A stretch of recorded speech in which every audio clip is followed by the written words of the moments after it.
So symptoms of type 1 diabetes mellitus, usually at the start of the disease, people or patients are mostly asymptomatic, but as once the disease starts progressing and like the blood sugar levels stay kind of like dangerously high, the symptoms start getting more progressive and start getting more obvious.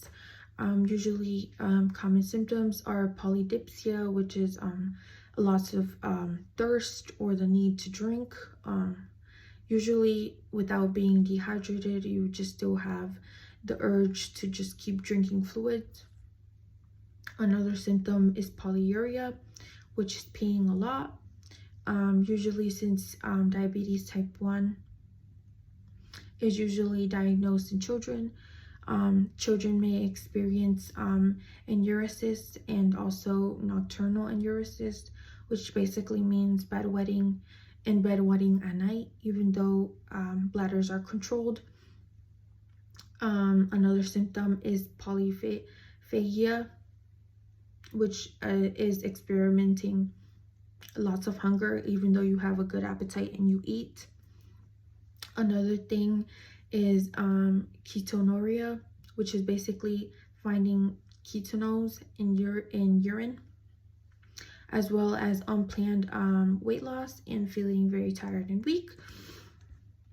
Type 1 diabetes mellitus diagnosis tests are usually the common diagnostic test is blood glucose test, and it can be done at random checks, or it can be done after a fast in order for food not to alter your results.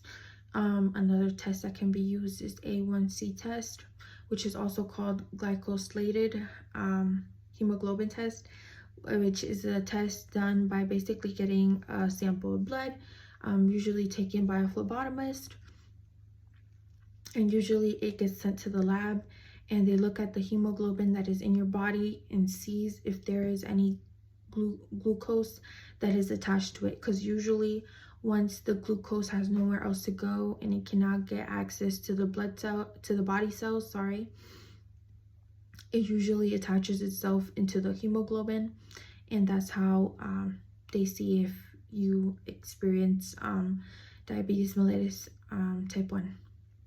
Another disease that is tested in a patient is a antibody test to see what kind of